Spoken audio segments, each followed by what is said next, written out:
Earth for maybe 5 minutes, what is the first thing you would tell her right now? Please put it in the chat box, guys.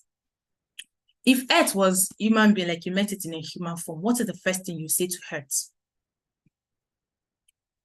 Oh, thank you. I love you. Someone said, Earth, are you dying? Right. We do have questions. I wish we can ask you. Strong water. Right. Thank you so much. Thank you, guys. I can do without you. How can I save you? That's a beautiful question. Thanks for the love. Thanks for supporting our existence. Thank you so much, guys. That's beautiful and amazing comments. For me, I said I would tell the Earth, thank you. Thank you for everything that you keep doing for us, and thank you for everything that you're doing for us. So what exactly is environmental sustainability? When we're talking about sustainability, it just means a way of maintaining healthy balance between human needs and planet resources.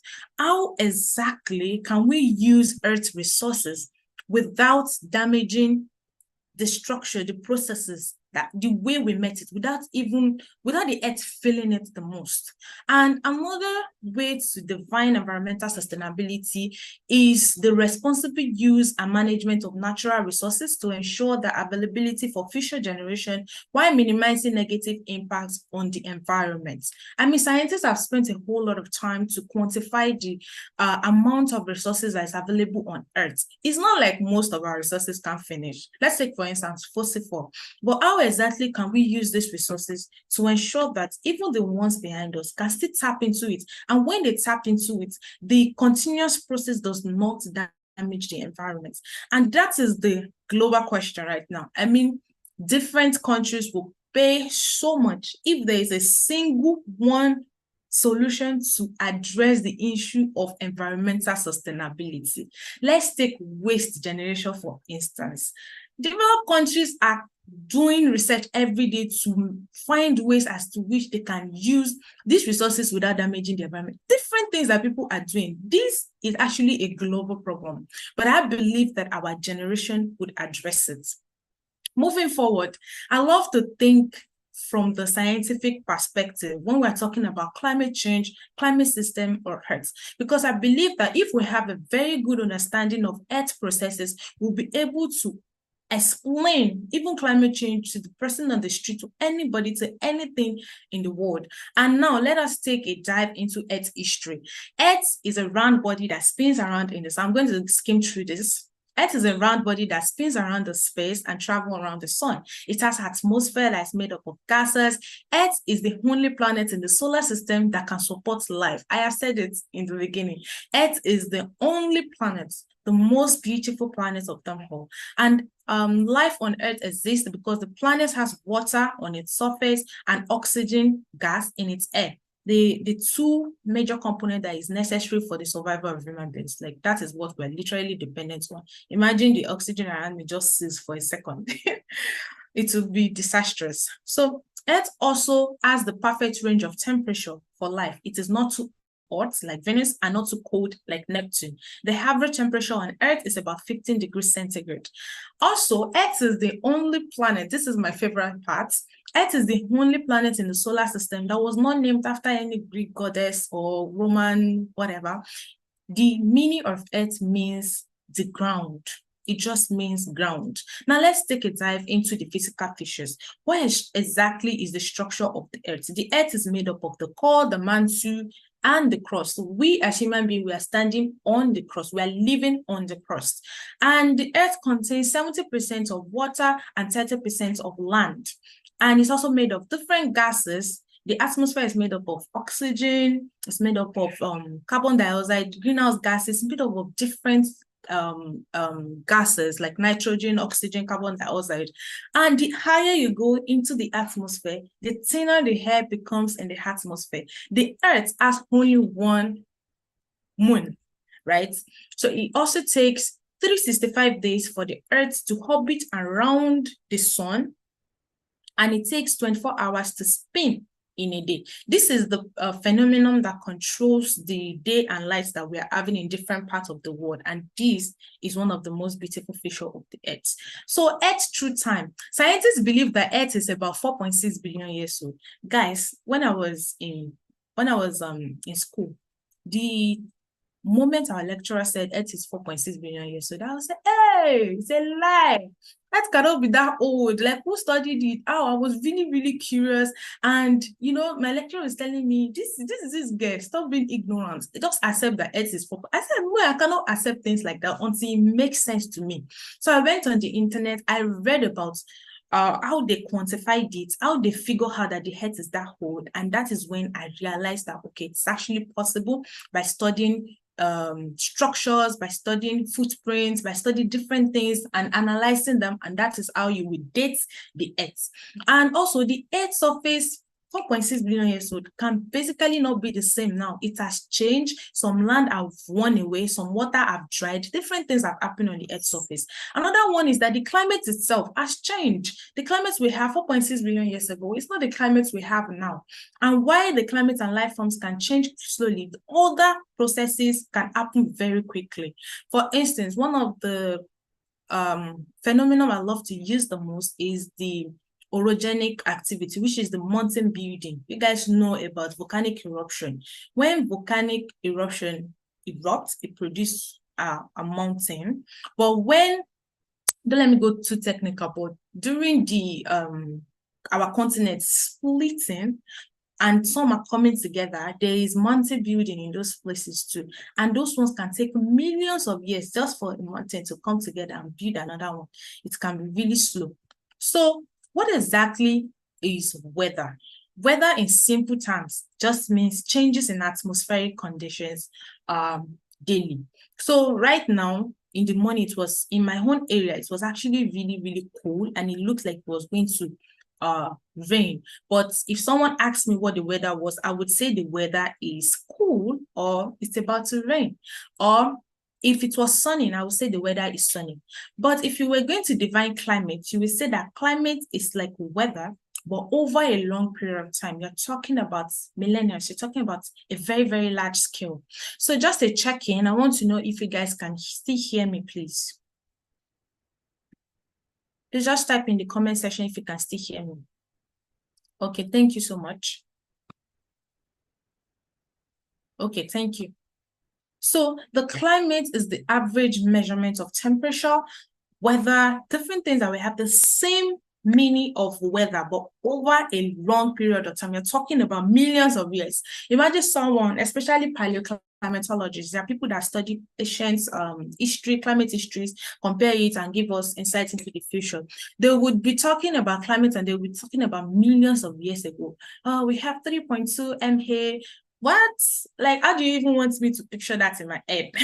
But then if you can, you just picture weather in a million-year time. That is simply what climate is. Moving on, I would love to do a brief introduction of the Earth's atmosphere, because the Earth's atmosphere is what controls the weather and the climate itself. So the atmosphere is the layer of gas that surrounds the air. When I'm explaining to children, I love to take them outside and tell them to look at the sky. What can they see? They'll say they can't see anything, but they can see the cloud. That is your atmosphere. Not to don't use big grammars, don't try to over explain. Atmosphere is just a layer of gas that's surrounding the earth. It is often called air. Another one is that the atmosphere contains different gases. Like I've said, it contains oxygen, it contains hydrogen and helium, it contains greenhouse gases like carbon dioxide, nitrous oxide, different gases. And then the gases are held close to the earth by a force called gravity. That means if you travel, the higher you travel into the atmosphere, the thinner it becomes then, because the gravity decreases. So the weight of the air is also called atmospheric pressure. Air becomes lighter farther away from the Earth's surface. I've just explained that the higher you go, the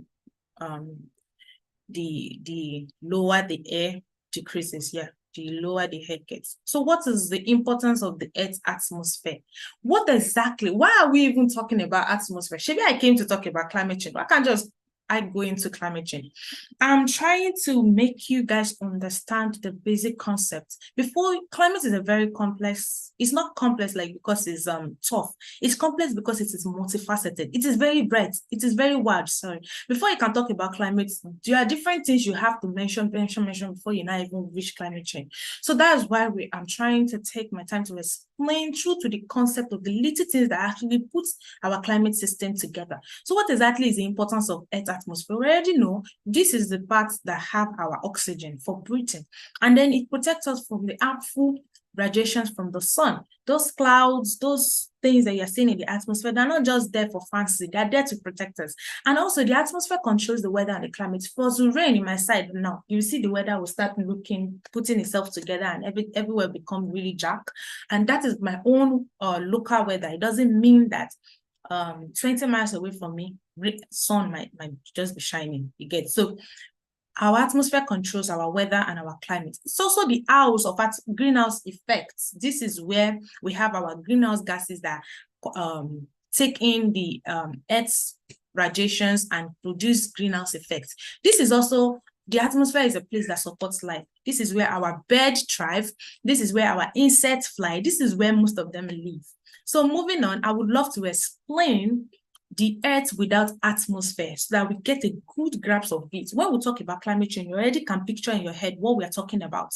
So the first picture on the left is showing the Earth with no atmosphere. You can see the sun bringing incoming solar radiation, and is showing and is eating the Earth's surface. Now, without atmosphere, without those clouds, without air, without nothing, this incoming solar radiation will go out as a form of long wave radiation. It will just be going out like that. If this happens, what is coming to my head is the fact that means during night will be really, really cold, because why is all the heat escaping? That means in the afternoon it will be really, really hot, and in the at night it will be really, really cold, because there's no atmosphere, there's nothing controlling the heat. So now on the right is the Earth with atmosphere, and those atmosphere contains greenhouse gases. Now when the sun hits the Earth's surface, the clouds are there, and inside the cloud we have different gases that are called greenhouse gases, and those gases are CO2, the carbon dioxide that we are mostly aware of. Those carbon dioxide, they take in those heat, the long wave radiation that's supposed to be going up back to the atmosphere, to the space, whatever, is being absorbed by the greenhouse gases. And when it's absorbed, it becomes denser. Then it starts floating around. It doesn't go anywhere. It just keeps floating around, floating around, floating around. It stays within us. And mind you, the most beautiful part of it is that this phenomenon is actually very important for the warming of the Earth. It is what makes us stay warm at night. I mean, everywhere will be cool because there is no sun, but the reason we still have our perfect temperature at night, much more cooler, but still warmer enough to keep our body temperature moderate, is because of these greenhouse gases. But the problem is when they become too much, and we'll discuss that further. So why exactly is climate important? Please, I want to ask a question. Permit me to ask a question. Can you guys, if they tell you to choose between desert and the Arctic is where there is frozen ice. The place is just coldest, very, very cold. If they tell you to choose between the desert and the Arctic, which one would you choose as a Nigerian or as an African person? Which one would you choose? Someone said desert. Someone said no one.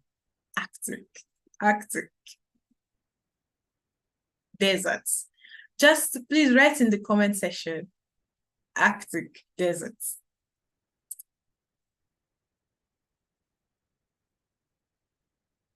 A mix of both. Yeah, those are bad options. I mean, if I was to choose, I would rather not choose any of them, because first and foremost, I cannot even survive snow. You get, everywhere will be cold, we'll be wearing cardigans, talk less of the Arctic. And inside the desert, there's no food, there's no water, there's no diversity. Like our rainforest, I will miss it so much. And you can see this elephant thriving in the rainforest, being buoyant, catching fish, different things. And as soon as it moves into the cold climate, it dies.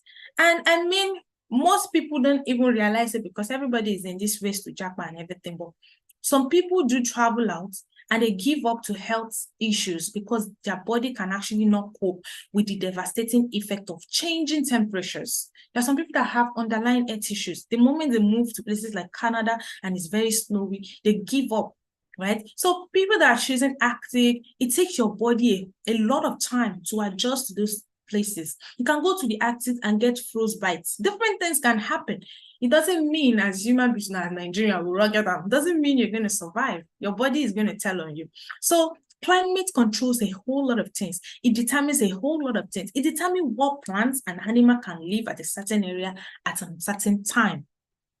And that's why normally the changing climate would affect different things, not even human beings. Now, what exactly is the greenhouse effect? The greenhouse effect is, I've already explained it in context, is when those the radiation from the sun gets taken up by the greenhouse gases and the warming it produces is called the greenhouse effect. So the greenhouse effect is a natural process whereby certain gases like CO2, methane, nitrous oxide, sulfur, SO2 in Earth's atmosphere trap heat from the sun and help keep our planet warm enough to sustain life.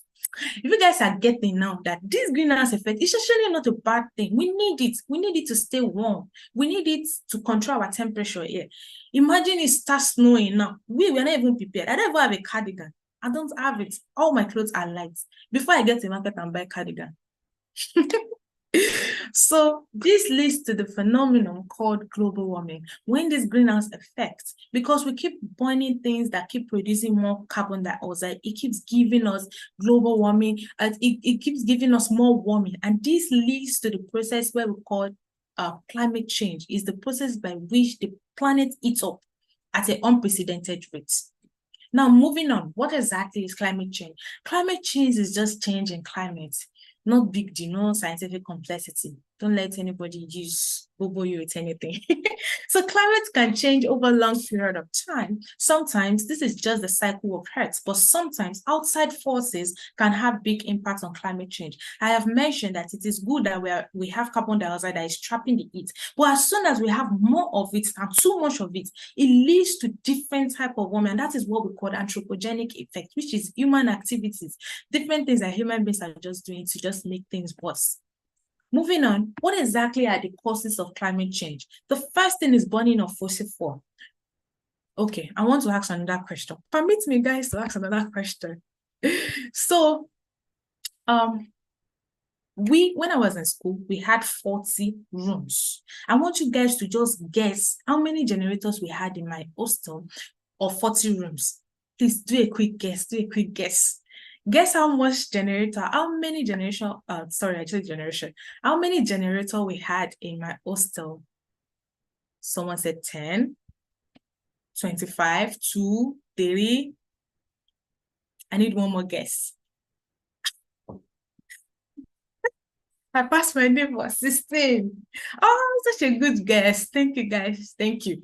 So actually, funny enough, we had 42 generators in my hostel. And someone that said 42 generator is actually right. We had, all of us had generator. I had my own generator. Everybody had their own generator. Big generator, small generator. I passed my neighbor. Everybody had generator. Now, the funniest part of it is that we now had one more generator that was used in pumping, and it was our landlord's generator. So that is just one hostel, just one building in an entire area. Imagine how much people are burning fossil fuel, how much people are using petrol, how many people are using kerosene, how many people are using diesel, how many people are burning trees. Different part of the world that will lead to more emissions of these greenhouse gases. That is exactly what is causing this global warming to persist, because we're supposed to have a little bit of carbon dioxide in the air, but as much when it starts getting too much, that is the problem. And human beings does not look like they're stopping soon. I mean, someone still bought generator yesterday. I can't blame the person. There is heat and there is no light. Imagine that. Another one is deforestation. Stop cutting down trees, please. You know, when you cut down trees, when you burn trees, it emits these greenhouse gases. Another one is methane from agricultural practice. Methane is another carbon, another greenhouse gas that is emitted from agricultural practice. Imagine how many people We that would like meat in this world. Imagine how many people across the world are killing cow every day, are rearing cow. As they're killing it, they're rearing another one to fit into that because markets persist. Another one is overpopulation. When you just use Lagos, for instance, just enter Lagos and enter one traffic, just one traffic. And then I saw a video on YouTube the other day. Someone said the most traffic polluted city in the world, and they were talking about it somewhere in Egypt, India, and different things, Bangladesh. And I was looking at it like, imagine the kind of pressure that they're putting in the air. Everybody have their own car, there's odor, different things that keep emitting greenhouse gases. And what exactly do these things cause? Because it's just not enough to say, okay, we are burning fossil fuel. What exactly is the effect of this climate change? The first one is water temperature.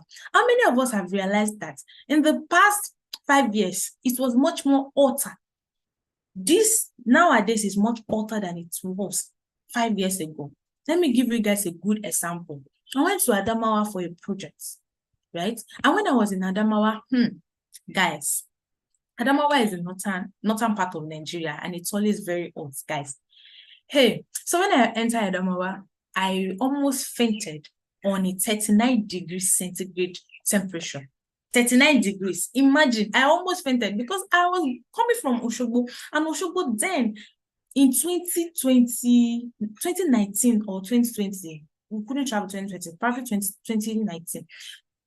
Imagine, in Oshogbo, it was the highest temperature it could be then was about 25, 27, 20 something. See, anytime I'm walking on Adamawa, you know that look on your face, and people are giving you cold water. People that don't know you actually love that about the city, like they're so caring. But then people are just giving water as I'm passing. That is amazing. Like, the temperature was too hot for me. But me, that almost fainted on under Adamaya, just 39 degrees centigrade. I'm currently in Ibadan. Guys, the temperature is not 39 degrees. Sometimes it will be 37, sometimes it will be 30. Now look at the weather. I'm like, God, please. We need to stop this. Things keep getting hotter. Even fans these days, they are blowing heat. You get another effect of climate change is poverty and displacement. When there is flooding, when there is hotter temperature, when there is different things, sea level rise leads to flooding. So let me explain how sea level rise leads to flooding. In the Arctic or those places that we have our glaciers and our ice stored up, the warming in the planet melts them. And when it melts them, there's something called global groundwater level. The global sea level rise too.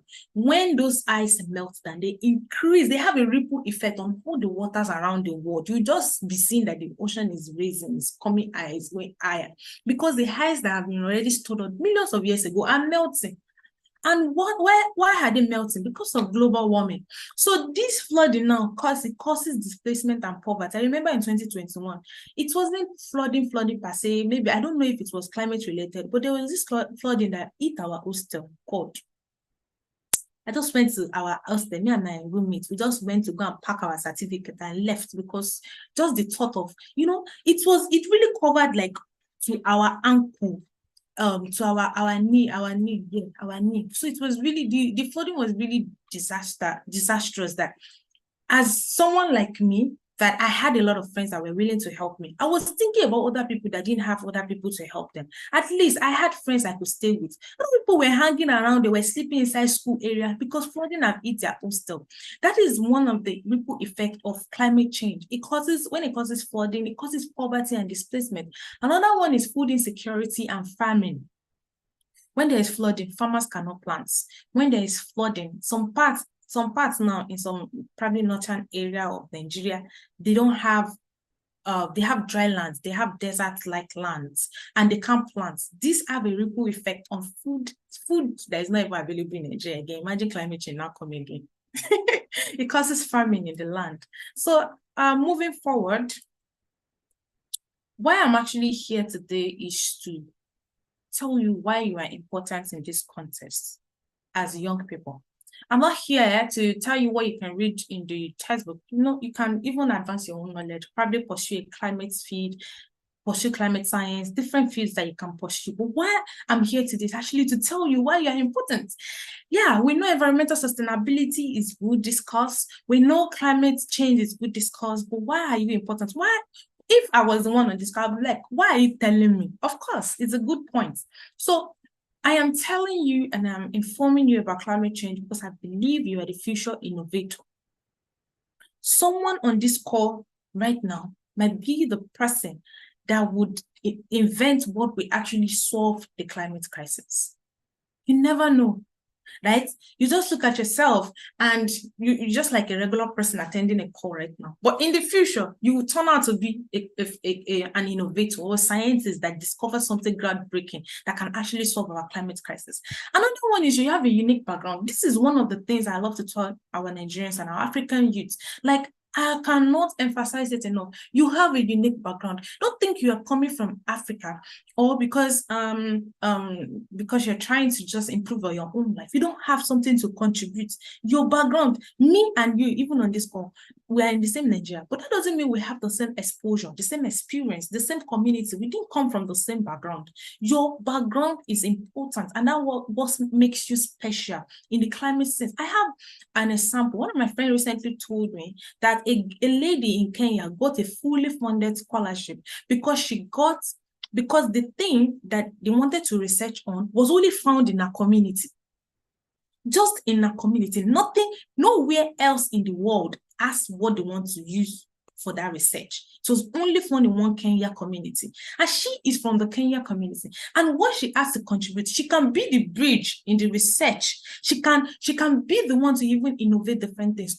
Don't think that you don't have anything to contribute. You have your own unique background, unique expertise. You come from a different community, different exposure. You are exposed to different things. That is what makes you special. You'll be thinking now, you already have an idea that you're thinking in your mind, probably can address the climate change.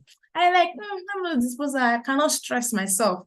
No, if you can pursue it, because don't just think that you're thinking it, someone else is thinking it. They're not thinking it because they don't have the same ideas as you. Our ideas can be related, but where we are coming from is different. Another reason why you are important is that you are an agent of change.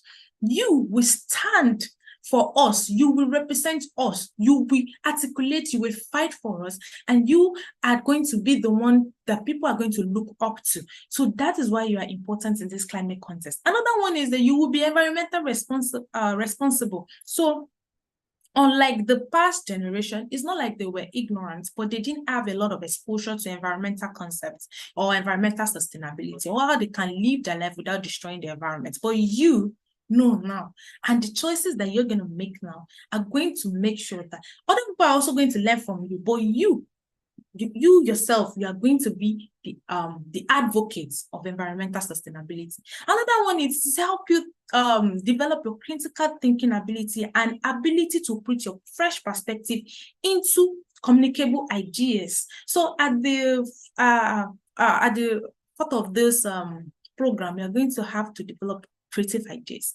This class is supposed to help you develop different things, even if it's just going on Google to read about earth processes again, watch fun videos on YouTube. It's going to help you think of things around you, things that were there. So some people now in their community, there's something in their community right now that can solve climate change, but they don't know because they're not thinking wild. They're not thinking fresh. They're not looking deep beyond what they can see. So another one is that we are the future leaders. Permit me to use Yaradua as, it's one of the, if we are from Nigeria, Yaradua is the one president that I really respect, that ruled Nigeria. So this is someone that is going to become a change maker. And now that you learn about climate change, you are going to be different from someone that is pursuing politics and does not know about climate change. That is what sets you apart.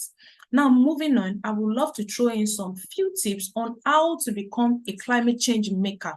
Now, the first one is that be authentic and own your story.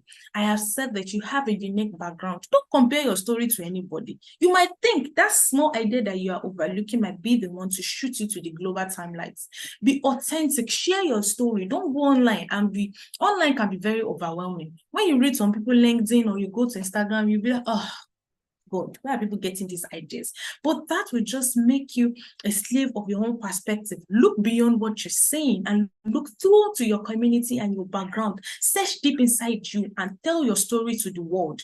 Also, another one is to develop courage and will. It's not enough to know about climate change, or it's not enough. Everybody can put on confidence today and walk to people. But apart from confidence, what sets you apart as a climate change advocate or activist is your courage and your will to do things that other people would not do. You will take it on and do it. That is what makes you special. That is what will set you apart from other people. Use your courage, use your voice. Anywhere you are, what's the worst that could happen? They will say no. You move on with your life. Ask. Go on LinkedIn if you need something and you think someone can help you. Of course, don't beg for money. But then ask for things, demand for answers. You are already a leader. You're just not saying it. You're not upcoming. If you are here on this call, you're not just upcoming. Okay, I do attend sessions on my own and I learn from other people. That does not make you upcoming. That does not make you, you're coming at the back. You are already a leader and you need to own up to it, develop the courage and the will to keep doing something to serve humanity. Another one is to showcase what is possible in Africa.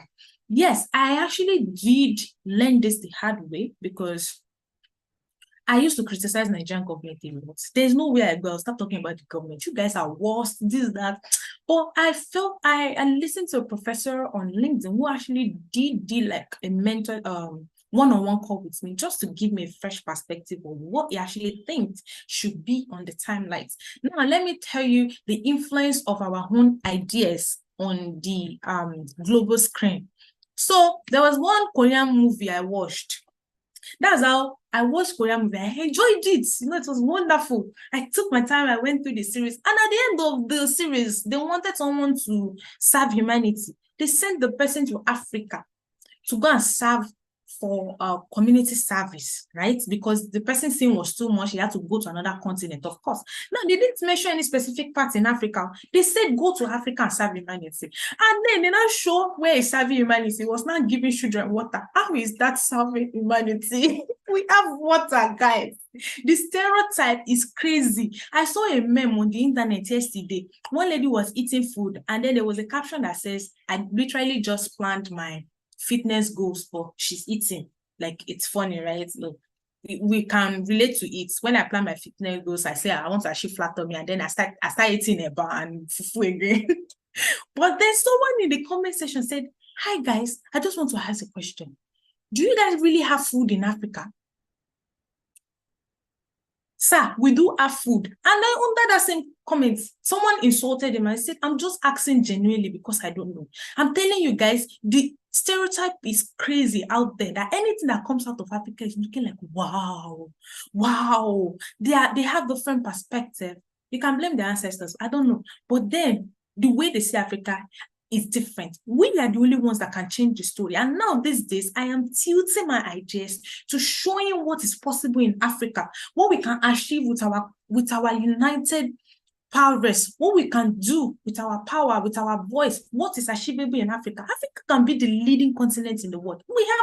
We have terrible leaders, no offense, but then that is them. But me, in my own space, I am going to showcase what is possible in Africa, the good things that can come out of Africa. I'm going to showcase it. Another one is to pursue knowledge and greatness. You're already pursuing knowledge and greatness. You are here on this call and you're learning. That is a good thing. Another one is to build a good network. Please, anything you do in life, try to build network. Your network is what will define you at the end of the day. Your network are the people that are accessible to you, that you can call. If I need this, you can call, you can reach out to them. Oh, guys, I need this. And be intentional about building lasting network. Don't just go and text someone on the internet and say, hey, hi. Okay, hi, what happened? I saw your post. Okay, you saw their post. Craft a script that you'll be sending to them. Even if it's a professor, I don't care these days. I go on LinkedIn, connect to professor abroad. What are you doing? This is your research. Something is wrong with it. How can you be saying that there's plenty of data in Africa? Our data is not digitized. Then the professor probably will start laughing and say, oh, I really need a call with you to learn from your perspective. And I do, okay, so what do you think? They also want to learn from you. They cannot just be putting things out there and be saying things. I'm saying, you are not in Africa. But me, that I'm in Nigeria, I can tell you what I think from my own perspective. And my own experience is more reaching than yours because because you're not living with us, right? So be intentional about building that network that surrounds you. Just people, what's the worst they can do? Nothing. They will not reply, and you move on with your life. Another one is do not downplay the stories you have. Like I said, you might be thinking you're from a poor community, you're from a poor background, you never grew up with silver spoon. Yes, that is your story. Own up to it and tell it in the most compelling way. Tell it in the most inspiring way possible. Make sure that once you're telling it, tell it in a compassionate way that anybody that reads it anywhere in the world will be able to follow through and we're like, wow, this is beautiful. Another one is to do what you believe is great work. I do say this a lot. My friends do think I have big dreams.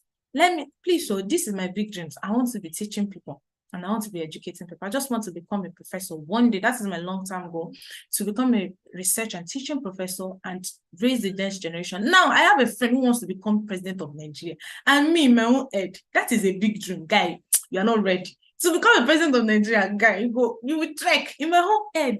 But another person is thinking my own dreams are big, like, you want to go through that strength, just get a job and settle down. But no, I said, no, my dreams are not big. So do believe in your own space. What do you think is great? What do you think is great work? Serving humanity, developing climate solutions, is that great work? Or even just teaching people around your house, maybe your rural area, that is great work in your own way. Own up to it and accept, I am doing great work in my own space. I don't have to be the president of Nigeria to do the great work. Another one is learn to find your language in storytelling. I see a lot of people, I just added this because I see a lot of people online trying to copy different people, their tune, their everything. No, don't do that. Find your tune. If your tune is aggressive, own up to it. There are plenty of people out there that are writing things. I see Apropos Doctor now. If you see, when I had to open my fridge at night, I'm thinking about Apropos Doctor. When I can't, this guy say we should not be eating in the middle of the night. That is his own language of storytelling, and it sticks with me. Another person that I see online, the way they write, it sticks with me. So when you're telling your story, tell it in a way that your script will stick with other people. So you have to find your team in storytelling. And thank you. That is actually the end of this session. I would love to take a question and probably hand over to the host.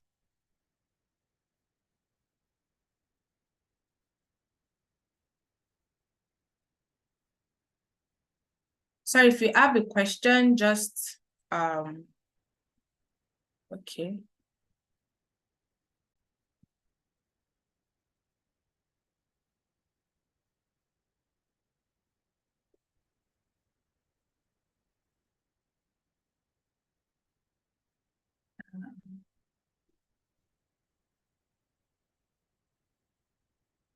Hi guys, if you can still hear me, if you have question, please just unmute and ask your question.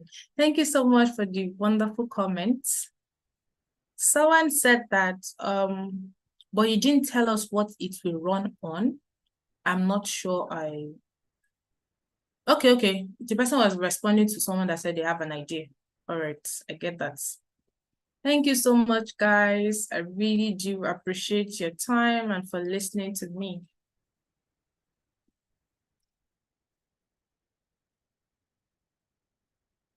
Okay, so someone said that stop discriminating that giving water is not community service. So that is not actually a discrimination. That is, I'm trying to explain the perspective as to which people see Africa. We have some places that don't have water in Africa. Yes, we have, even in this Nigeria, we have some places that don't have water. But imagine when people are trying to do great things in the world, in the global stage, they go to other countries. They don't come to your continent. It is only the ones that can convince themselves that, okay, I have a reason to be in this continent that will come. But for other people, when they want to do community service, it's fine. They'll start coming to Africa. If they have business, they won't come here. If they have ideas, climate ideas, they won't come here.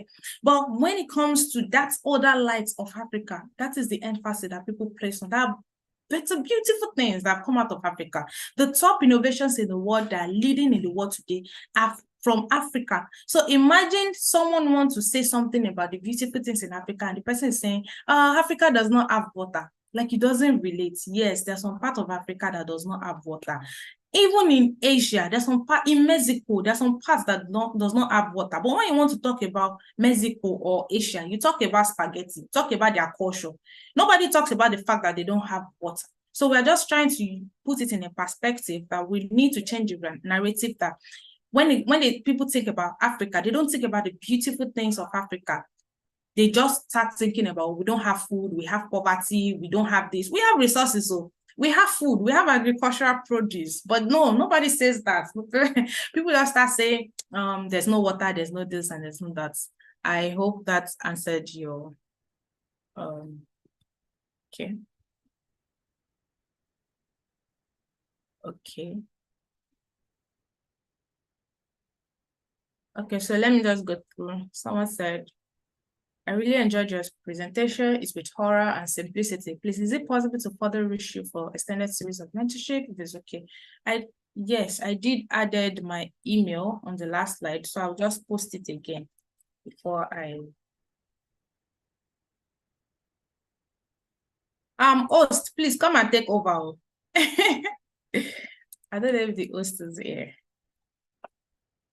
There's no question here.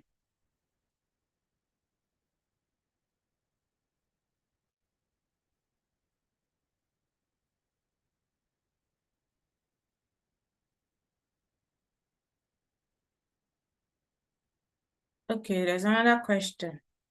Okay, thank you, Ma. No need to apologize, just thank you. Melting permafrost is included on the course of climate change. Yes, melting permafrost is included. Okay, I don't know if you're just stating it or you're asking a question, but yes. How can we keep our environment clean from climate change without miss? My handle is Jumoke Modin on all social platforms. I do not really understand the question. How can we keep our environment clean from climate change? Oh, I think I skipped one slide. Apologies. I would share the slide with you. So there was one of my slides that talked about the things that we can do to actually lessen the impact of climate change. And on my slide, I had adopting renewable energy. If you have money for solar, you can adopt solar. And another one is riding bicycle. That one, I don't agree with it, honestly speaking. I feel it's stressful. In this Nigeria, those maker guys, they'll just hit me. It's very, I think I can't advise anybody to drive bicycle on the Nigerian road. But if it's something that I can do, probably you live in an estate, instead of riding your car to go and buy something in the grocery store, you can just take your bicycle. Another one is to plant. Yes, to plant. You need to plant. I do have a garden. There was an insect that went there and ate everything. I said I'm not going to give up and I will start another one. So I'm hoping to start a garden soon. And yesterday I just planted aloe vera. I'm taking it one step at a time. But yes, you can help us plant more trees. If you have a community that these things are things we can actually learn on YouTube. You can just go to YouTube and learn most of these things, how to plant trees, things to do, different things that you can do to help us lessen our climate footprints. And another one that I do like is climate education. We need to tell more people about climate change. And we don't need to tell them that, okay, believe in it. I don't like that approach. Don't tell someone to believe in climate change. It's not a religion. Just tell the person to see. This is something you can feel and see and perceive and read about. If there's some bias in climate space too, some researchers, some things that are not correct yet. So research will tell you, we don't really know this. We give it 1%. Okay, in 10%, we only know this to be true 3%. We need more researchers to tell more people to pursue climate fields, tell more people to take up different courses, tell more people in your environment around you to learn different things. Recycling, waste, exactly, waste management, exactly. Thank you so much, guys. Thank you. I'm trying to reach the hosts. There is no more question. Thank you, guys. It was a very enjoyable session.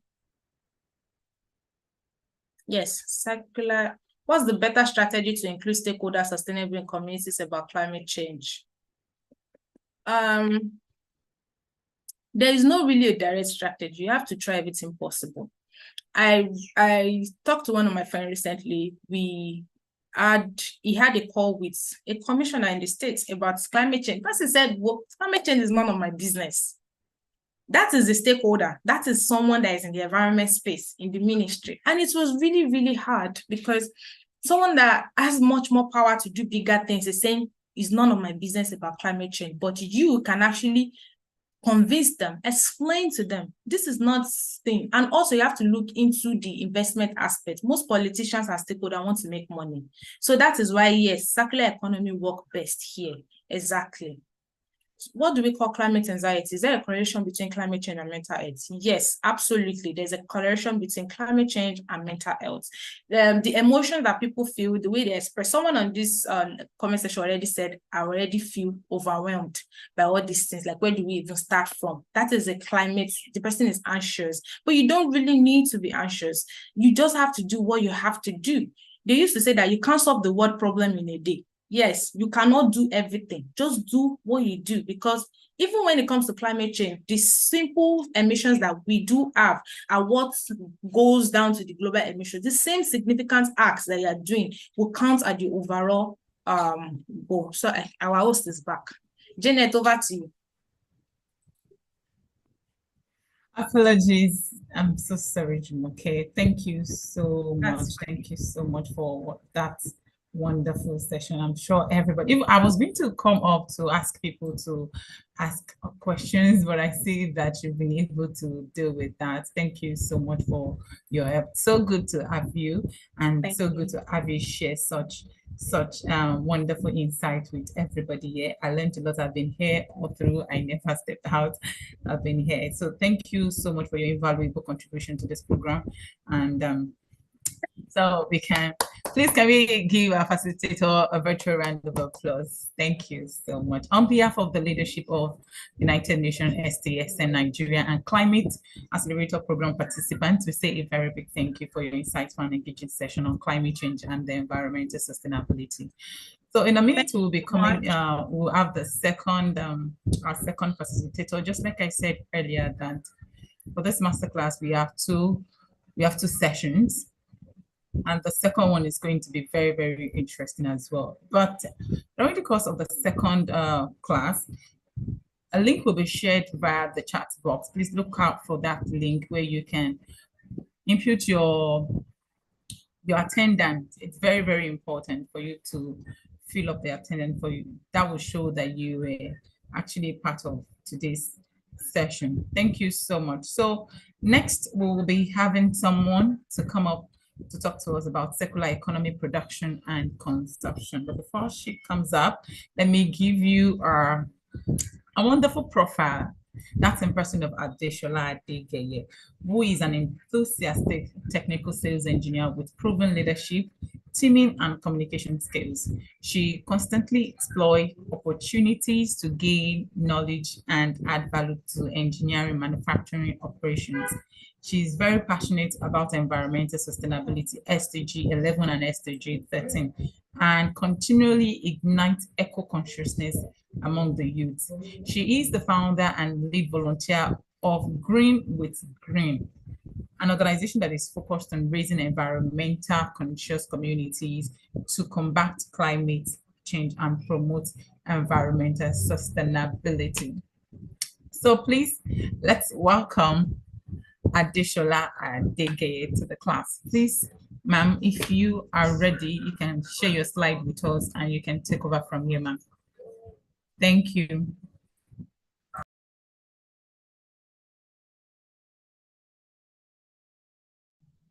Thank you very much, Janet, for the introduction. Good morning, everyone. Just like she has rightly, please confirm you can hear me.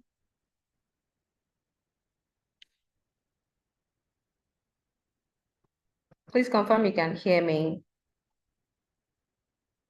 Or anyone on the call. Okay, yes. Thank you, Ima Isong, and everyone. So good morning once again. And I think I would like to say happy International Women's Day to every woman on this call. I don't know if that has been said earlier. I have quite a very short slide that I'll just be, putting out. Just give me a minute so I can share the slides.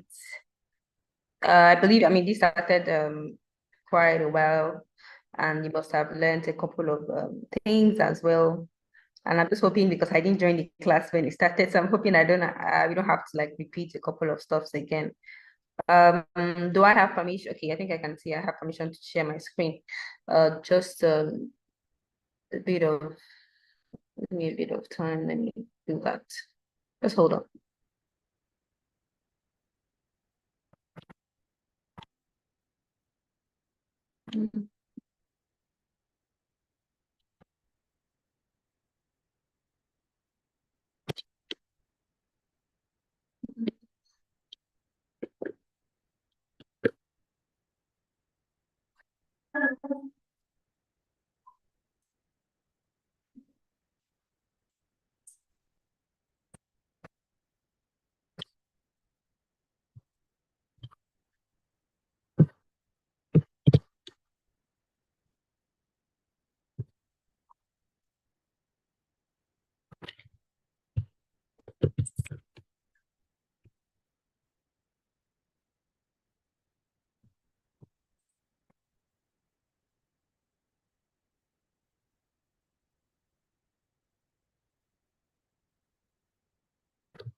Okay, please confirm. Can you see my screen now?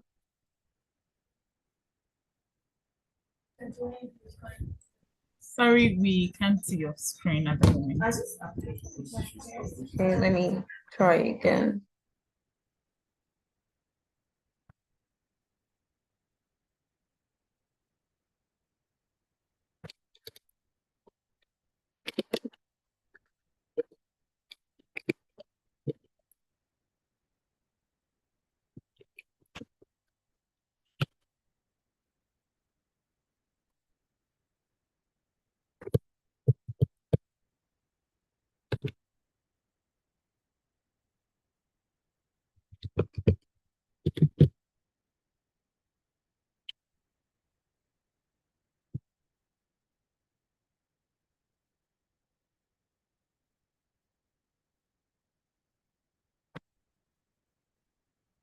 Is there anything popping up?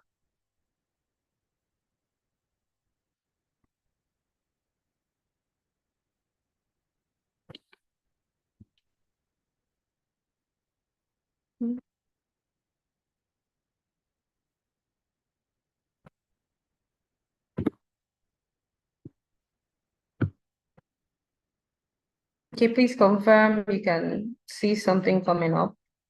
Okay.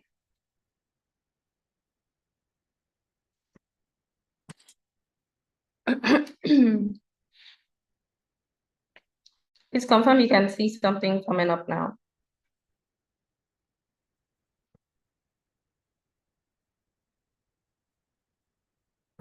Janet, are you there? We can see your screen, Adeshola. Okay. Yes, please. Okay, thank you. Thank you, Elizabeth. Thank you, Chizobam, I believe. Okay, so good morning once again. I'm so excited to be here. And just permit me to use my audio alone. So happy International Women's Day to every woman on this call. You're amazing, you're bold. I mean, you having to be on this call says a lot. It means you're willing to, take the change, and you're part of the people, of course. solving one of the global crises, like something that is giving the world one of the biggest issues, which is climate change. And it means you're part of the people, of course, preferring solutions to it. So I celebrate every one of you. And I say, well done. You've invested time, to attending this masterclass. And, since it started. And so, I mean, I believe we deserve a round of applause. If you can give some reactions, I believe. So you can just let me, yeah, I can see Chizobam clapping. So give yourself a beautiful round of applause. Well done, ladies. Well done, everyone on this call. So the guys don't feel left. I mean, celebrating women does not mean does not equal not celebrating men. So I just want us to have that clear as well. So I mean, it's a world where we want everybody to be included. So nobody should be left out. That's just what we are talking about here. So I don't really have so much slides prepared, so I'll just be doing a bit of bullet points on the slides and just shedding more light with everyone on this call. So let's start. I'll be talking about responsible production and consumption. I mean, I would assume that we must have established a couple of things. We should have known, okay, what climate change is. And, we have 17 SDG goals.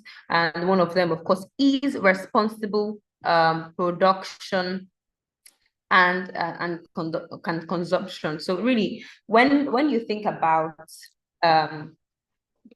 production, what comes to your mind? What do you think of really when you think about production, when you think about consumption? So what does it mean? So does anyone want to just give it a try? I mean, produce different things every now and then. So does anybody want to say something on that?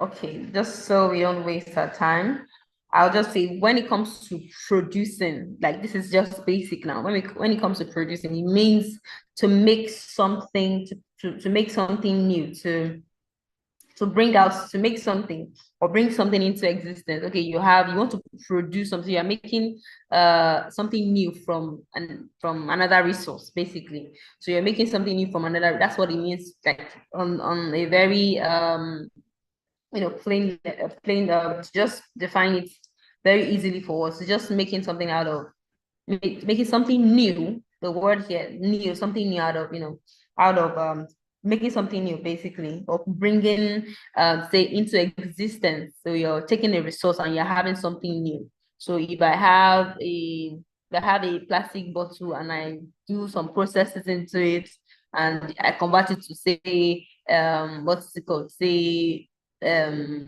shoe, it means I've made something new and the resource is my plastic, right? So that's what it means to produce.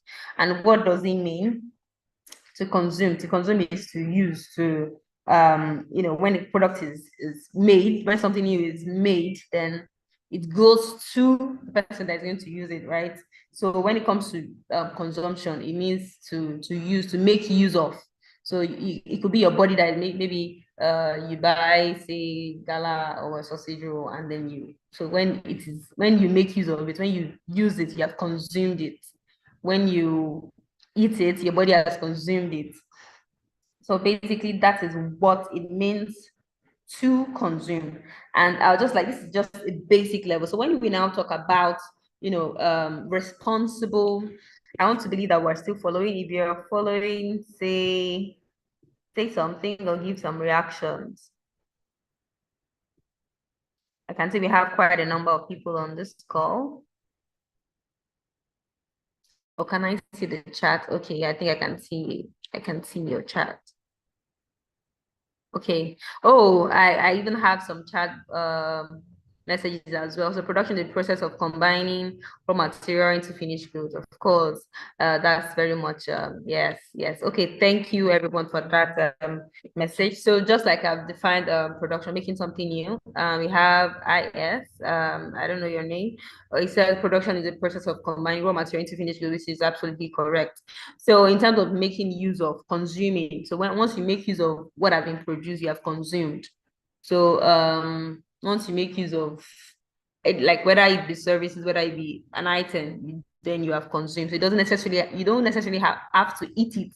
Once your carpenter puts different, what is it called, different wood materials together and make a chair, once you sit on that chair, you have consumed it. So it doesn't necessarily have to pass through your mouth, or so once you make use of it, basically you have consumed it. So that's what it means, you know, in layman terms, not to bug us with so much grammar. That's what it means to produce and consume. So when we now talk about responsible production and consumption, so you'd see here we have the United Nations University defined that sustainable production and consumption. It says it's about doing more with less and doing it better. So it says it's building sustainable infrastructure, ensuring efficient use of natural resources, and generating cleaner energy and less waste. Also, according to UNEP, it says, I think I really like the United Nations Environmental Program definition of sustainable consumption and production. It says that, you know, it's sustainable consumption and production refers to the use of services and related products which respond to basic needs and bring a better quality of life while minimizing the use of natural resources. You can see both definitions. I highlighted, minimizing the use of natural resources. So here it says, doing more with less and efficient use. So you can see we're trying to use efficiently our resources here. And it says while minimizing the use of natural resources and toxic material, as well as emissions of waste and pollutants over the life cycle of service or product, so as not to jeopardize the needs of future generations. So I'll just make it practical. Really, I'm a very practical person. So this definition is not my thing. So really, when it comes to we understand what it means to produce. You just want to produce. You don't but we've understood that you're making something new. And now when it comes to adding that responsible, sustainable production and consumption, right? Responsible production. It means that you're now taking you're taking a further step. You're not just making things or making something new just for making something new sake, or you are doing more with less. With your resource, you are considering a couple of things. This resource, how can I maximize the use? Oh, this particular resource. Your resource can be your raw material, what you want to use to make something new, right? So what you want to use to achieve the new product. So it could be, let's give an instance of maybe let's say milk production, or let me use chocolate powder, say Bonvita, Milo, and the likes. So you want to make something like that, right? That's a production project. It goes through a lot of process. So from sourcing, so they are sourcing for the milk, because in your Milo, in your Bonvita, in your beverages, there is like milk, there's sugar, there's cocoa. Start from the cocoa step, right? So you are checking the cocoa and you are looking at, this is my resource, this is my own raw material. How best can I use this cocoa? How best can I use it so that how can I maximize that cocoa to produce my end result? So I have my raw material and I have my end. The end result for me here is to make Bonvita or is to make Milo. And what are my resources? Okay, I need cocoa, I need to plant this, within this particular time frame. I need to crush it. That's part of the production process. I need to crush it. I wish I had more time. I would have, detailed, I would have explained detailed on my side. I need to crush it. I need to maybe add the milk powder or milk my cows, dry whatever maybe needs to be dried, make it into powdered form, then mix it with my cocoa powder, and then add sugar and all of that, for it to come out eventually as my Bonvita or as my Milo. So when it comes to sustainable production, you are taking into account all of these steps. You're not just bringing everything anyhow. You're taking note of, okay, the farmers that are going to farm this cocoa, how do they do it, or how do they go about it, or how can I incorporate, say, sustainable farming, so that, you know, by next year when I want to make I want to plant for another season, the ground is not just fallow and not, you know, it's just there, it's bland, it cannot produce again. How can I incorporate a couple of things, you know, into the whole process? So from there, you are thinking about how to go, it's just the right way to go about it. So when it comes to sustainable production, you are doing more with less, right? You're maximizing your resources. Okay, maybe the peels from this cocoa, can they be turned into something else? Or can they be, just recently on, I don't know how many people saw it, was it on Insta blog now, or Cracks TV? I saw somebody that made, the person made, what is it called? Fufu or swallow, basically from the shaft of this Ofio, or what is it called? One of these nuts. And people were like, that blender will be the end of us, or blender this. They were just making, I don't know how many people saw that video. The person was basically, person extracted the milk from tiger nut. Yeah, tiger nut. Person extracted the milk from tiger nut, and then the shaft, you have your milk already. Then the shaft from that tiger nut, the person still made it into something else. The person has made something new from. So the raw material in this case would be the tiger nut, and the extraction, the person wanted milk. Oh, quite all right. But yeah, I've gotten my milk. What happens to the other product, the other end product? So sometimes you find out that in the production process, we might be aiming to achieve one particular thing, but other things will follow. We have waste. So instead of having you throw away that waste, why can't you, just a moment, let me check the chat box. Okay. So just, you might aim to achieve a particular end result, but in the process of achieving that end result, so many things come along, so many things that, let's say, our plan for, comes along with the process. In the process of making, just the analysis I used for the Bonvita, in the process of making, the Bonvita or the Milo, you find out that, okay, maybe water is being used different, maybe to clean this and that. You find out that, though we're aiming to make Bonvita, but we have utilized a couple of resources and waste is being generated. So it's like, so when it comes to waste generation, really, I feel it's one of the basic, it is basic. It is something that you have to generate waste, no matter how small it is. So the aim for us here is to keep reducing that waste, keep reducing that. Even humans, as God is the perfect God. I don't know, I'll just like to chip in a bit of believes into this now. God is a perfect God, and if we humans that God even created, we generate waste, we pass out feces, right? We pee and all of that. So how much more humans, when we try to create our own production process, when we try to create a couple of things ourselves with God-given knowledge, right? So I feel waste is, you will definitely have waste somehow. So it's not how you maximize or how you reduce it, what you do with that waste. And I mean, thank God for circular economy. Nothing is really waste until we waste it, right? So in terms of giving the example again from the tiger nut, you can see that, yes, they've extracted the milk of that. Oh, I want to make tiger nut milk, but yeah, here I am with the shaft. What can I do with the shaft? Person, recycle or upcycle the thing and turn it into swallow that is really healthy, has other nutritional values, help with diabetic patients, help with a couple of other stuff like that and like that and like that.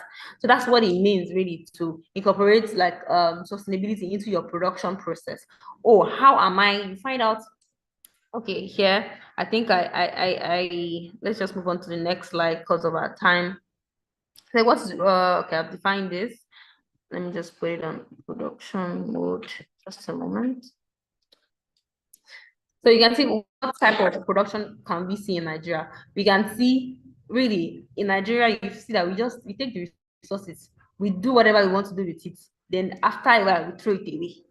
Like we have the take, make, and throw away culture in Nigeria. We don't like to see and, okay, how best can I utilize? How best can I utilize these resources? How best can I? What else can I do with this particular thing? We just want to. It's faster and let's say maybe easier. And we have found out over time that this our take, make, and throw away culture is not sustainable. And that's what we can see, here. And even there are several laws that talk about, these things, but they are not being implemented. They are not. Now, recently, there was a recent ban of styrofoam in Lagos, and up until yesterday, I still saw someone using styrofoam. But I had to, the person and the food, I had to collect it from the person. It was someone there, and I said, how did you get this? That, I had to, educate him. This has been banned. Whoever is selling to you, tell them not to use this again to sell to you. But we can see the implementation plan is not even clear on how. And if the person that started making styrofoam had thought sustainably, had think deeply that, okay, I'm producing this styrofoam, what is this sustainable? Or if the person has incorporated sustainability into it, or how can I look for ways to recycle these things? Styrofoam is you can hardly recycle it. It's something that is really, really, really hard to recycle. But if the person had incorporated sustainable thinking into the person would have, okay, maybe devised a means to recycle, or even found an alternative that is more sustainable to styrofoam. Now, everybody in Lagos, I don't know if you've also heard about it, we're looking for, of course, alternative that is at least quite as cheap as styrofoam, or at least a bit at par with the cost of styrofoam.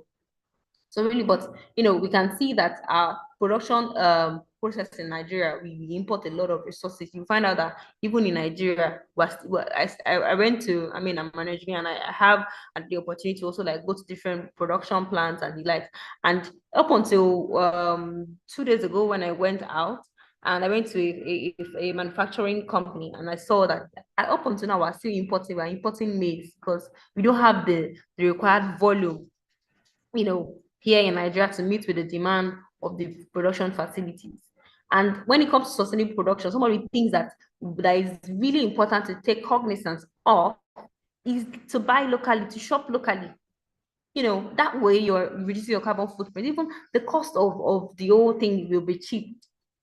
So when you buy locally, but what we do instead, we of course, I know there are several factors that affect sustainable production and consumption. I think I have a slide on that, or I'll just touch on it a bit. So when it comes to, let me finish with the type of production we have in Nigeria here. So based on actually my experience over time, I found out that a couple of times we import. Oh, let's buy this from this, let's buy, and that in turn increase, our carbon footprint. It also increased the cost. Now we can see what dollar to naira is saying. You can see how expensive it is, and sometimes you can't really blame. It swings both ways, really. Sometimes you can't blame the manufacturing company. Also, they would want to get locally, because locally, yes, it should be cheaper, but you find out insecurities. Some farmers can't go to the farm. Some, in terms of meeting up to standard, some of the products from some of these farmers are not up to standard. So you find out that there's need for, to educate the farmers. There's need for, imagine people producing milk, and you maybe want to milk some cows. You want to do a couple of things, there's no proper planning as well. And these are the things that also affect. That's why the government also have like a big role to play. You find out that in Nigeria, we import, so you find out that even the things that you think we have in abundance, we are still importing. How many, we are saying we are manufacturing, but most of the time we are just packaging. We just bring everything from different countries and package it here. We're not really doing the real manufacturing here in Nigeria. You find out that even people some companies that were maybe here before, they've left because of maybe security, because of maybe power shortage. We don't have light, cost of operation and production is going high and high, and different factors affect. But in Nigeria, basically, we are not, in terms of our production capacity or our model, it is not sustainable.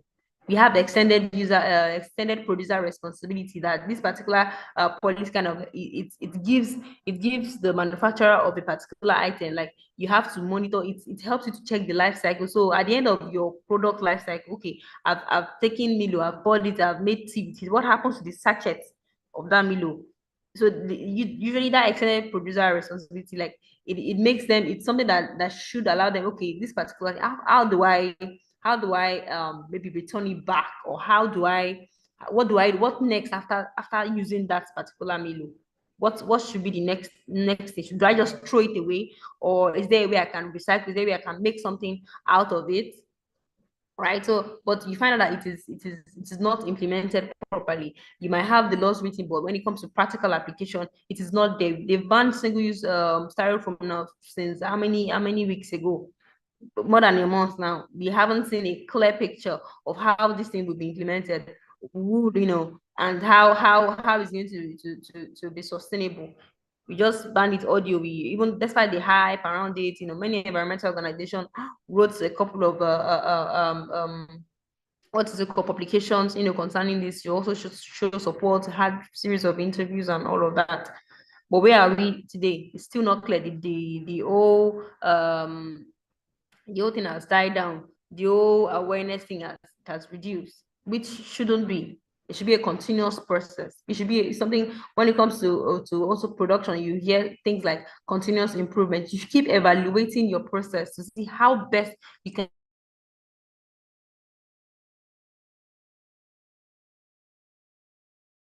maximize. Just like the way we started. When it comes to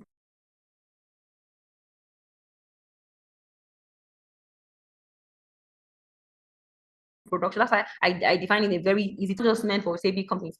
So you have now we have people upcycling, you have people making furniture from say tires. I think I'm having a bit of internet issues. Please just let me know if at any point you can't hear me. So you as an individual, you can also produce. You find out people are making furniture from discarded tires. That's also production. How do I utilize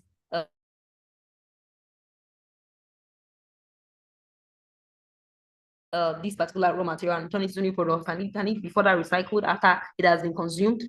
What is the next step? So when it comes to Nigeria, just like I've said, many of the companies producing here, they are not really producing. Some of them are just bagging, they're just repacking it. They'll import it and then repack, which is not sustainable. So let's move on to the next slide. So what are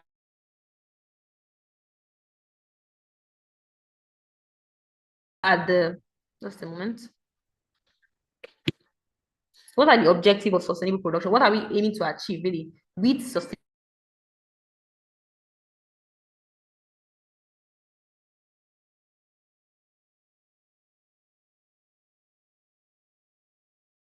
Because you can see that many at times, I mean, the rate at which you use stuff, is at a faster rate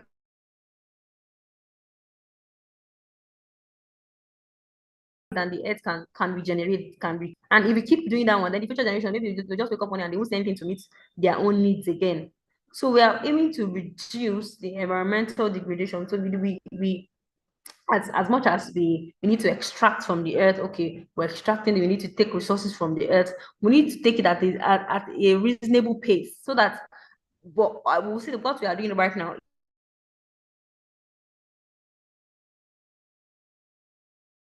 it's far outpacing the can regenerate. You find out that, let me just give an example. You have maybe a tree that's supposed to produce some fruits in your compound, and before you know it, in one day, something that should last maybe like 3 months, in one day you pluck all the old fruit from it, and then you now wake up the next day, you're looking for what to produce fruit for you. It's definitely not possible because you have taken all the fruit on it at a faster rate at which than the tree. Maybe the tree produce maybe twice in a year. Maybe the agric students here can talk about the perennial, and all of that, fruit trees and all. So, but if you just wake up one day and take all the food, take everything, pack it, finish it on that day, finish it, then the next day or the next time you're now waiting, it's never produced, waiting, I go chop, what will I eat?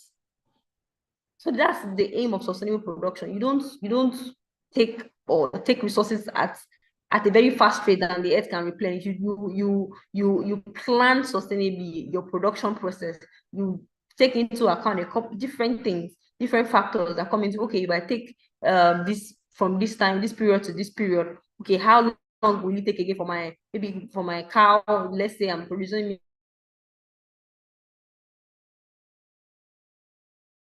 milk, I'm trying to milk the cow here now. How long will it, all of those stuff? So you take into account different factors. Also when it comes to sustainable production and consumption, we are trying to apply life cycle thinking. Okay, I'm not just thinking about producing, I'm thinking far beyond that point. Okay, people have consumed my product. What next? What happens to, okay, I'm producing Coca-Cola or soft drinks or something.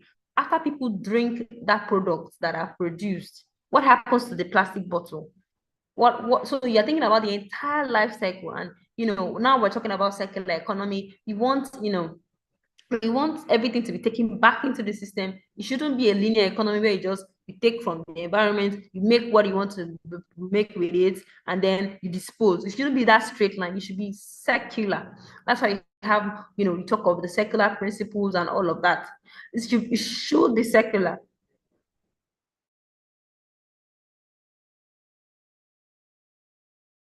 So when it comes to sustainable production and consumption, I want to start making a plantain or selling body. Oh, after I cut off my plantain from the tree or whatever it's called, after I cut down my plantain, the shaft, the tree trunk and everything, some people you find out that this thing that we call waste, they're making banana fibers, they're making clothes from it, they're making different stuff from it. Some people even eat even the leaves. Oh, I can use it as a packaging material for different things, for other stuff. I can take banana fiber from it. Okay, it can serve as a resource to other people. So when we start thinking that way, we are applying a life cycle thinking to producing our products. Also, is like you're seizing opportunities for developing countries. When you talk about sustainable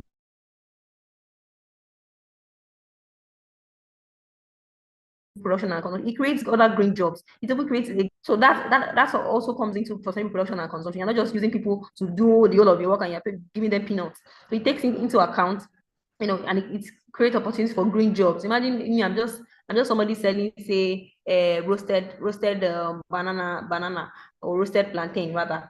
And then there's someone that uses the banana leaves for something, or that produces banana fiber from the other. So it creates avenue for green jobs. Now we're talking about green jobs, and also there are so many. It creates ESG, even the people find ESG consultants. So it creates opportunity even to alleviate poverty. So I think that's part of like the benefit, as well of sustainable production and consumption. So you find out that people, when it comes to sustainable production and consumption, it is for the greater good. It is beneficial. It even helps you to save money in the long run. Imagine you are importing, instead of rather than importing and converting at 1,500 naira to 1 naira, or 1,500 naira to $1 rather. Instead of doing that, you can just go to maybe saying, you can go to those states where cocoa is in abundance, and get your raw materials from there. Imagine having that. You find out that you've saved a huge amount of cost. So why are we not implementing? Why are we not doing it?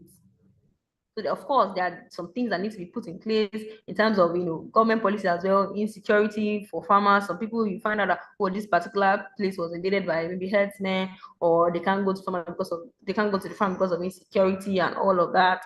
So these are part of the things that actually impact sustainable production, especially in Nigeria, that we are all in. So, but when it comes to sustainable production, we find that it is for our own benefit. It in turn help. So for now that we have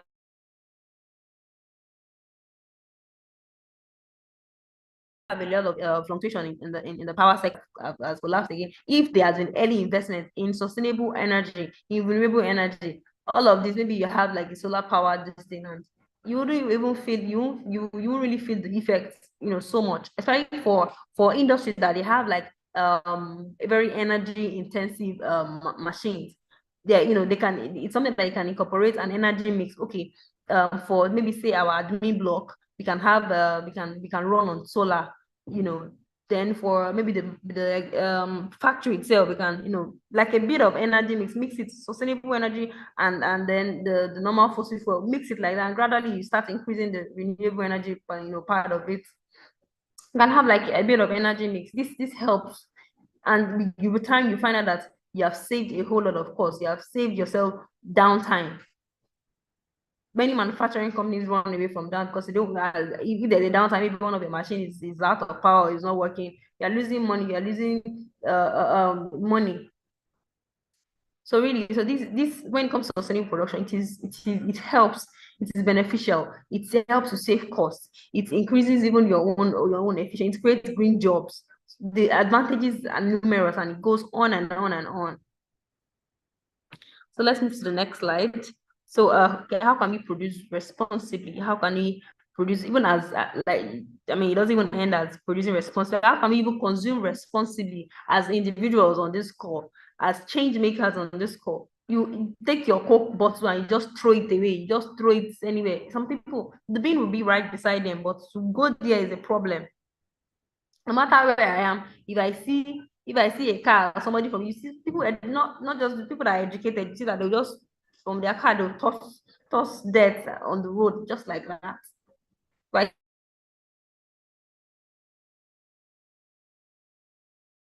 I see anyone that does that most of the time, I'm always questioning the person. Up until there was a guy that he just, I think he drank something and he just threw it inside the drainage, and I had to. It was way older. I just had to just politely speak with him. You don't do that. There's a bin. Use the bin. He said, but I always clean it. But I always, before he does that, maybe every Thursday when they do environmental in Lagos, that's when you remember he wants to clean it. But before that time, breeze must have blown it. Maybe it must have rained, and all of that. So you don't delay any sustainable action for later. Delaying it is not sustainable. You have to work, or you have to do it now. That's why you hear different environmentalists, different climate activities shouting climate action now. This is the right time. You don't delay it further. That's not the way to go. Delaying it is dangerous. That's why we are here. For a while now, it's been extremely hot. It's been extremely, in fact, so hot. It rained just once or there once in Lagos, and the volume of rainfall was like we are already in the half of rainy season. It was in February, and the amount of the volume of that rainfall everywhere was just with that rainfall.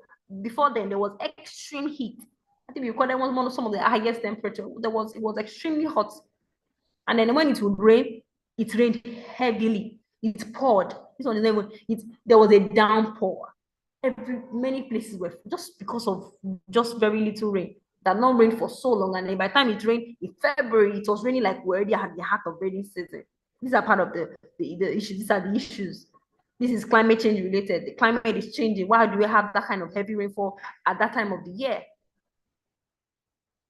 So how can we produce and consume responsibly? I think that should, I should have also put that. How can we produce responsibly and consume responsibly? So on the part of production side, of course, shop locally.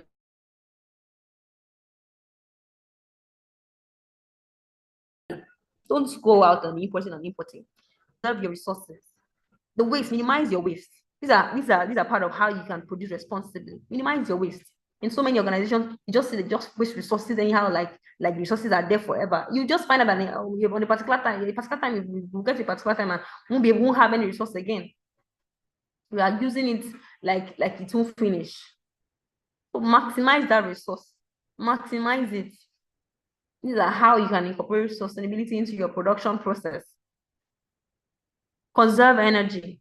Some people, even in your classrooms, in your offices, at work or at school, you just leave your gadget, or at home, you leave your gadget on without watching it. You cannot use it. Why can't you, switch off the socket that you somebody? No, it's on standby. Just leave it on standby. No, all those little lights that you are seeing, you can still see some tiny red lights there, right?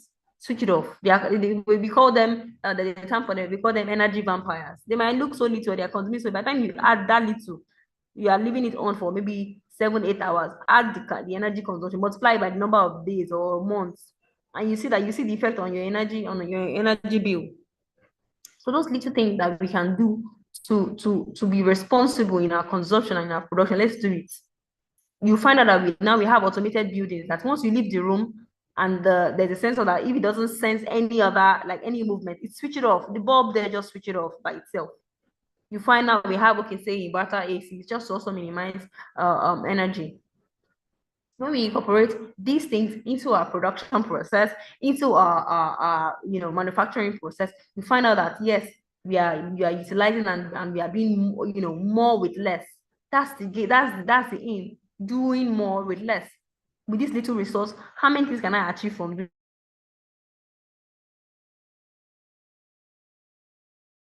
doing this. Oh, from cocoa, I can do this, I can do this. You find it's going, you can create a couple of things from it. From the powder, you create chocolate. From this, you create, like your Bonvita. From, different, you can utilize different aspects of, nothing is really a waste. From the peel to the seeds to the pod, everything, it's being utilized. And that's how we should be thinking. How can we maximize our resource? When it comes to consumption, I mean, usually we as consumers, you don't just buy something and then when you're done, toss it out. No. How can I best use this? Oh, I'm done with my mayonnaise jar. What can I upcycle this thing? Can I take it to a recycling company for it to be recycled? Can I reuse it for something else? Or can I even do without it? Do I need to even really buy this thing? Are there alternatives that are more sustainable? Do I need to buy? So when you even hear people say buy Nigerian, buy local, it is sustainable rather than importing. And so even as consumers, we as individuals, I said, we have our role to play. I've itemized a bit of the government rules, and we as individuals also have our roles to play. If we all come together as consumers and say, okay, this thing now, we don't want this particular product, we boycott them, they will not produce it again. If you say we are not consuming a particular product, because the manufacturing companies as well, they are producing for you. And if they find out that the market from their own market research or their own data that people are not buying this, but they will think about when people are clamoring for, oh, we want more sustainable product, oh, we want your packaging to be recycled, we want it to be recycled, we want it to be, at least meet some form of sustainability criteria. We have power in our hands as well. Buy local, go for brands that at least incorporate, that have sustainability. Let's take that extra step. Before you even buy some, check their website. Do they even have a mission? Do they have a sustainability plan? You see, do they even have ESG reports, written on their web? What are they even doing to minimize their own carbon footprint? Everything we do as humans really leaves a footprint on the earth. It's our own goal, it's our own responsibility to reduce our carbon footprint, to reduce that impact. And that's where that's where our own thinking and our own rethinking comes into play. When they banned single use, when they banned styrofoam, everybody was what becomes of the traders, what becomes of the manufacturers, if they had incorporated sustainability into their whole process, they wouldn't be at this stage. So it is a call to action for everybody. Oh, I want to start I want to start making something, I want to innovate. Your innovation, is it sustainable? Something that will cause harm to the earth? If you don't start asking that question now, then you imagine you just wake up one day and you find out that, oh, your multi-million-dollar factory, you can no longer, maybe you have to shut down all the lines that you're producing. Of course, it's going to be a loss with already, especially in Nigeria, we already have a bit of economic crisis. But as young innovators, as youths, as change makers, it is our role, it's our duty. Oh, I have a very innovative idea. This idea, evaluate it. Is it sustainable? Is it something that, yes, it won't cause harm to the environment? Is it something that, oh, I've thought about it, that, okay, after I want to create something amazing. After I make that creation, what's next? Or after this person, oh, I'm producing a particular thing, after they use it, what next? What happens with it? We should think outside of the box and look for ways that we can produce responsibly, shop local. Like I said, educate people as well. The reason why some people don't buy their things internet, they don't have the knowledge to produce to this certain specification. Oh, my taste is high. They don't know how to do this. Educate. Educative is, now you find out that it's like multinational. I know of I think Cadbury, I know of Nestle, that they have like a farmers program where they educate the farmers on how to produce, to their own standard. So they have some companies even adopt some like farmers and all. They have farms where they train these farmers on how to, and it's because they are multinational. Some of the local companies, they don't incorporate these things. So for places like say Nestle now, they are in other countries that they hold sustainability in a very high regard. You can't just produce anyhow. So because these companies they know that you have to, and they have a uniform practice globally. So that's why they're also able to do that, in Nigeria here. But when you consider the local companies here, they hardly do that.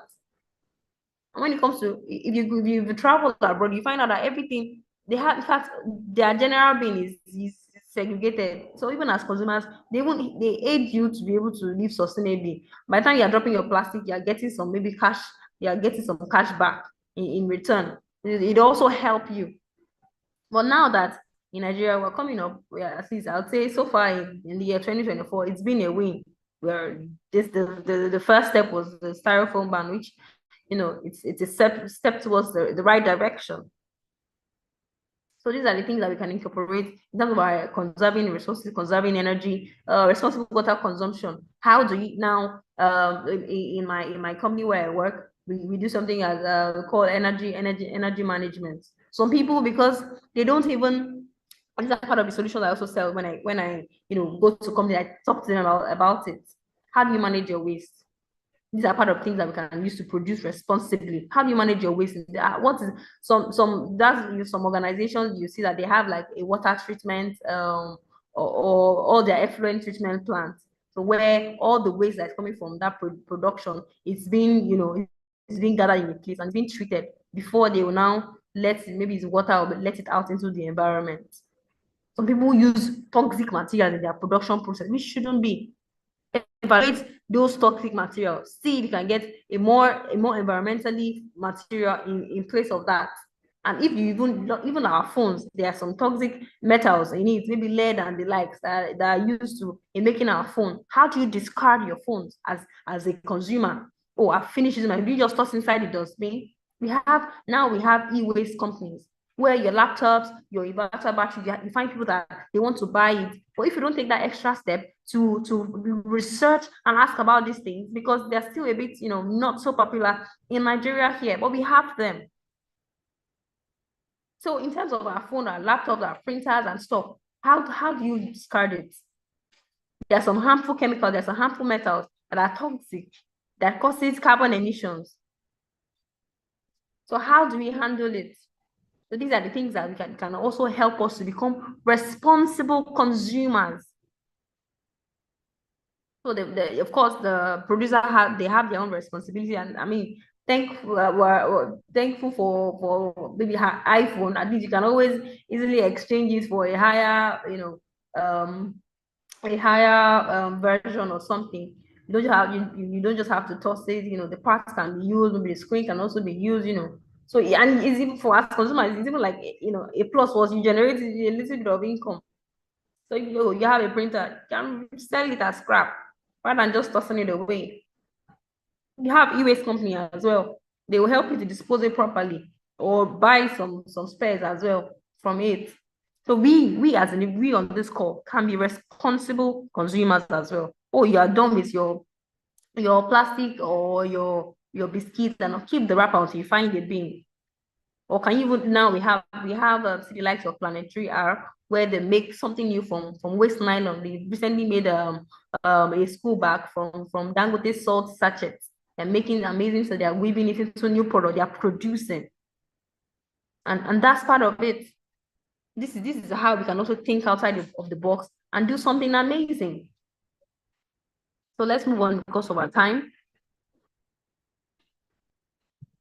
So, okay, I itemize a couple of benefits of producing responsibly. Just like I mentioned, it helps alleviate poverty. When the cost of things will be low. The cost of producing will be low. Just a moment.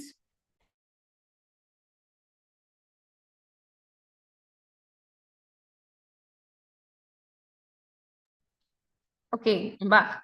So I was talking about benefits of producing responsibly. There are numerous benefits. I didn't have the time to put out everything here.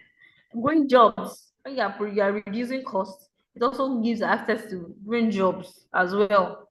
There are so many benefits. Your operation is optimized. You are making more profit from different maybe as a company. Oh, I need just the cocoa powder. Oh, the cocoa seed is useful for some. You can sell, people cross sell.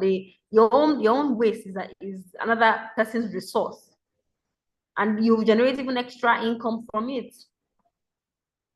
So maybe in your office or at your school, you put together your plastic, you have a way of segregating as well. So these are like benefits of consuming responsibly. You put all your plastic in it, you can sell to recycling companies. Oh, they're buying at so amount per kg. These are part of it. These are part of the benefits. I was talking about energy conservation. You reduce energy bills, you have saved some cash as well from there. So these are part of the benefit as well. When you're producing response, you are reducing waste. If you are reducing your waste, that means you're getting more from your output. These are part of the benefit as well. It also helps create green jobs. You've created jobs for other people as well, for people that maybe utilize or your own waste to another thing. You have also created jobs. Your resources are preserved, they are conserved. You're maximizing the resources, and these are part of it as well. So, and a couple of other benefits as well. So it's also, when you are producing responsibly, you find out that you're making more profits from your production process. You are reducing your downtime. You don't have, maybe you've implemented conserving energy. You've implemented using your waste as maybe another person's resource. You're making more money. You're reducing operational costs. In the end, your products will come out cheap and easily affordable, and in the end, the economy grows. These are part of the benefits. So moving on.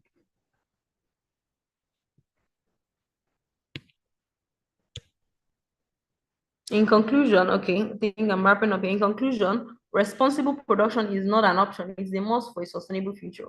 So we cannot not afford to be sustainable in our production, in our dealings, because in the end, it's come back to hurt us.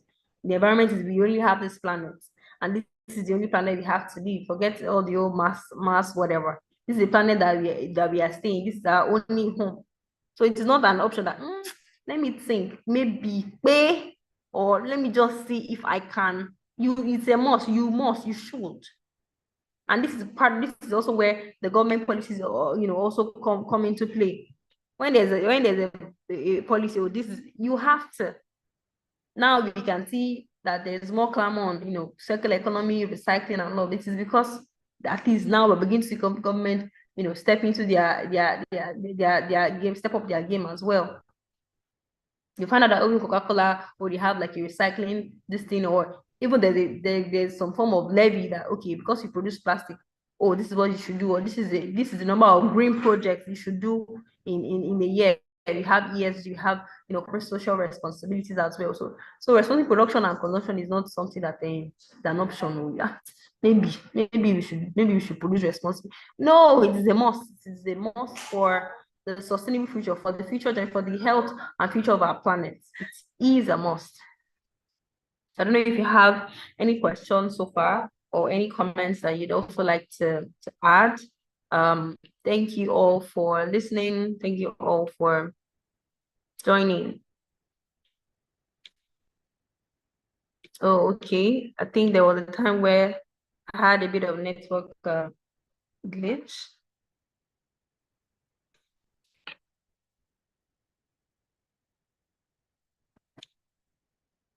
Yeah, someone mentioned reduces environmental pollution. Yeah, these are part of the benefits. So I'm just going through the chat. I couldn't go through what I was presenting.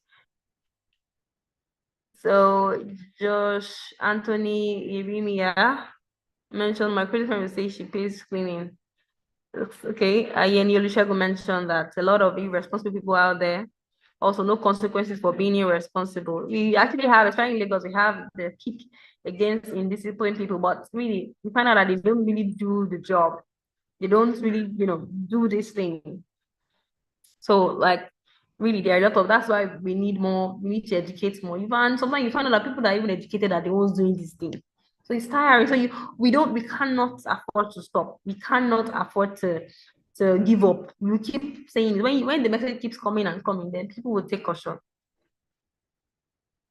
So I'm just going through the chat box now.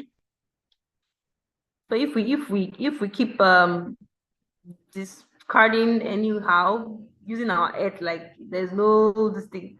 And then we just wake up one day and we see that everywhere is polluted. We are all choking on plastic. We are all eating now. You find out that from research, they've seen that we have people ingesting plastic, an ATM worth of plastic in a week. Yeah, in a week. So I have Salihu Ali, you mentioned a professional who is responsible for ensuring that the grocery store maintains its cleanliness, safety, and appeal to its online and assisting shoppers in their daily needs. Okay. Okay. All right, I don't know if there are any questions.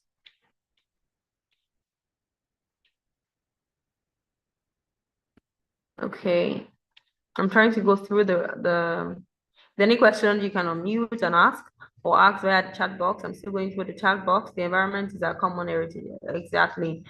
I don't know your name, iPhone user here says the environment is a common heritage. Let us protect it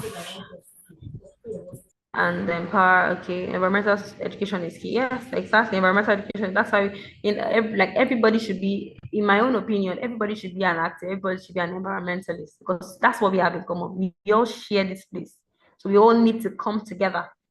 I mean, it's not enough for you to be sustainable, but carrying everybody and carrying your family, your friends, everywhere you are, your social media, talk about the environment. Tell them so that people can understand. Some people think, oh, environmental Thank you so sustainability. much. Thank you so much, ma'am. Okay, I thank think you. because of our time, we may not be able to take much questions anymore. We can unmute Hello, our host for today. So I'll stop sharing. Okay.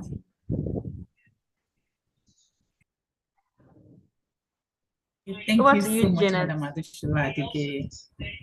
You're welcome. Okay, can you all hear me? Can everybody hear me? So thank you so much, ma'am. Thank you, Madam Adeshula.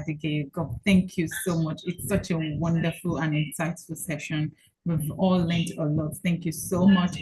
And I believe that with all that we've learned today together, we can all drive a meaningful and impactful and contribute towards a more sustainable and resilient future for generations to come. So on behalf of the leadership of SDSN Nigeria and all the participants today, I want to say a very big thank you for sharing such an insightful and engaging session with us. Thank you so much, ma'am. So in a minute, we will be rounding up this session. We'll be rounding today's masterclass. But please, we dropped the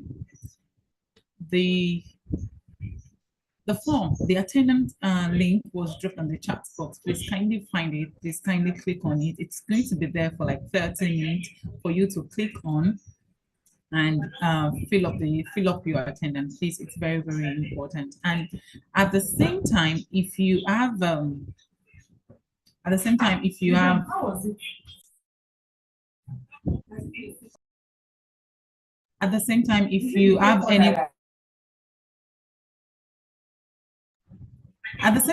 any question about anything concerning the program itself, please, a link is going to be shared on the chat box as well for you to click and ask your question, so that it makes it easy for everybody. We don't waste most of our time here for questions. So it's going to be dropped on the group.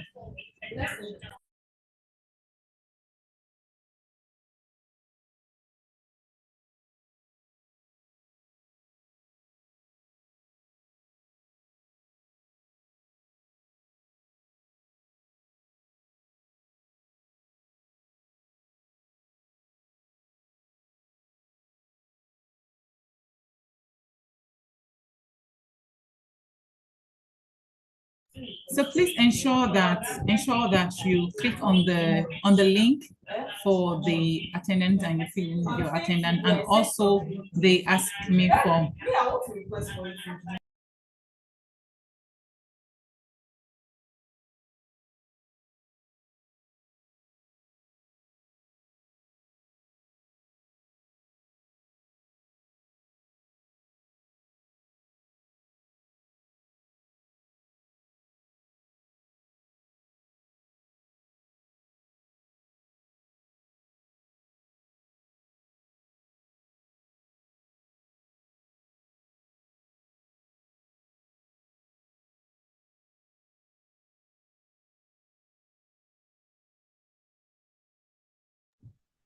The attendance should be filled just once. It's not twice, just once. Just click on it and just click on the link and fill the attendance. It's just once. Thank you for your response, Nathaniel. Please make sure you fill the attendance form, and if you have any question, please, you can find that on the chat box. You can go back to the recording if there's any time that you missed a point or something, maybe you had a network glitch, you can kindly go back to watch it again and again until you're satisfied, because it's going to be available for a long time. On this note, let me say thank you all for joining, and thank you for staying to the last part of this masterclass session. We'll see you next week, same time, again, where we have great people that are doing wonderful things in climate change that are ready to share with you everything that you need to know. Please make sure you join in time. Please do not log in late. Make sure you log in early so that we can start early and we can finish very early. Thank you so much. My name is Janet Olaudu. See you all next week, Friday. Bye. Bye. Thank you, everyone, for having me. Thank you for the feedback as well. I think I observed some chat notifications as well. You can connect with me on social media. I can answer all your questions if you still have any questions. Somebody said I was a bit fast because of our time, but like you said, you can play the recording again. So thank you once again, everyone. You can connect with me on Instagram at Adeshola Green. So thank you and bye.